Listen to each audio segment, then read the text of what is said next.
Hello everyone, this is Nancy, the Kentucky Garden Gal. When last I checked, it was about 27 degrees outside, but it is the perfect time to go to your local big box store and pick up your seeds. And there's one thing that I'm looking for, and I'm so happy to see that they have it, and that is the moonflower. So we are going to start some moonflowers from seed. So now that we found our seeds, let's talk a little bit about this plant. This is a vine. It will need something to wrap around, like a fence, a post, a pergola, something like that. And it does bloom at night, thus moonflower. It's actually a cousin to the morning glory, which blooms at sunrise.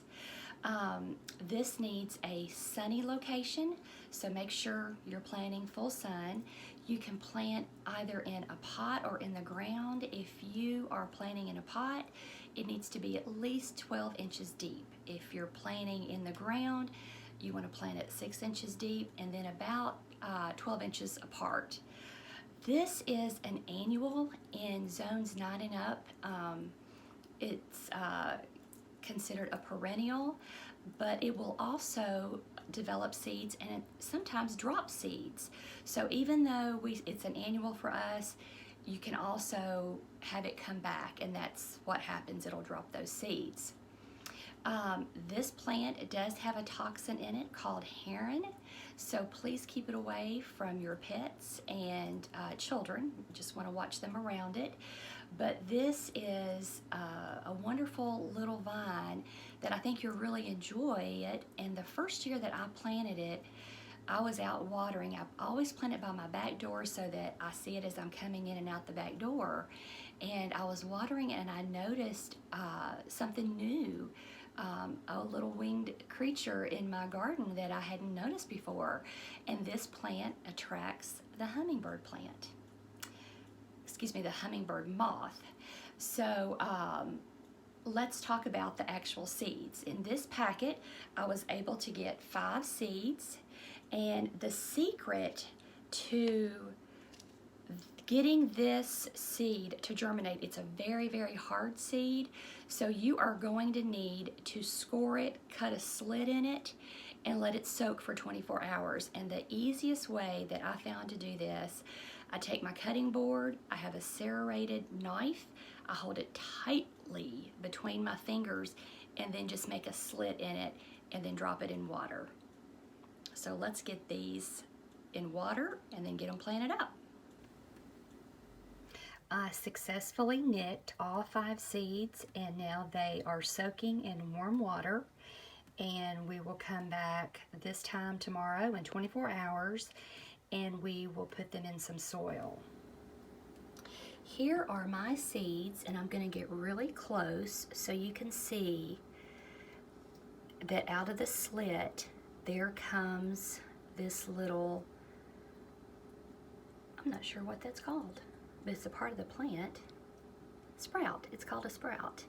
So that's what you're looking for. There's one good sprout. I see one in the middle, one above it, and when we plant these, we're going to put these with the sprout going up.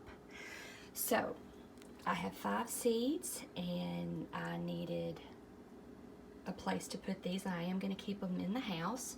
So you may recognize this. It's actually what my blueberry muffins came in, but I really like to reuse and upcycle, so I'm going to use that. And then for the 5th, I just have a plain cup with some soil. My soil is pre-moistened, so all I'm going to do is make a little hole. I think we talked about this before. If you have a dibbler, you can use a dibbler, or you can use your finger, or you can use a knife like I'm using. Okay, so this is our first seed, and this is the one that I was telling you. See the sprout there? We are just going to put this down in the soil so that the sprout is going up. Cover it over. The next one, see that sprout? Down it goes. Cover it up. Here comes the next one. Down in the soil. Cover it up. And this one should be sprouting soon.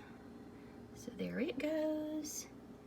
And this is the last one. So I actually have a really sunny window upstairs that I plan on setting these in. I will actually cover this with some plastic just to create the humidity that these need to sprout and germinate. So there, that's ready to go. I'll just place it. I have a south-facing window that I'm going to put it in. This one, I'll put some plastic over the top and leave it to create some moisture. Now you want to make sure that you keep your soil moist, not soaking. You don't want to drown your seeds, but you do want, it does require moisture to germinate. And I wanted to go over the information on the moonflower just to make sure I haven't forgotten anything. So it is an annual, although it will drop seeds. It is a vine, so it needs something to grow on. It can grow up to 20 feet tall. It does bloom at night. It needs full sun, and it will attract the hummingbird moth. Now, this plant does not require fertilization. If you do fertilize it, you're likely going to have more leaves and less blooms. And remember that it is toxic to pets and to people, so we want to watch that. And I also wanted to talk for just a minute about my subscribers. I appreciate each and every one of you that have subscribed to my channel. I know there are hundreds of gardening channels on YouTube, and I just appreciate you being here and learning with me. We can learn and do things together.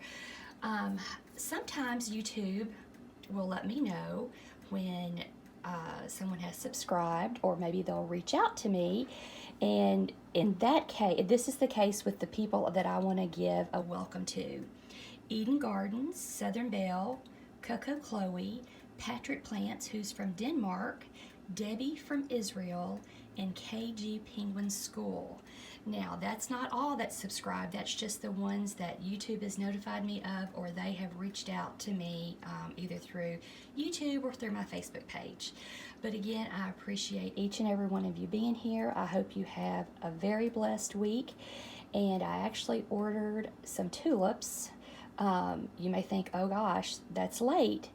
But in Zone 7, we can get away with planting tulips in January. I am going to be putting these in pots, and the best part is that they were 75% off. So it's not too late if you want to order tulips for this spring. But that's the video that we're working on for next week. Thanks for watching, everybody. Have a great day.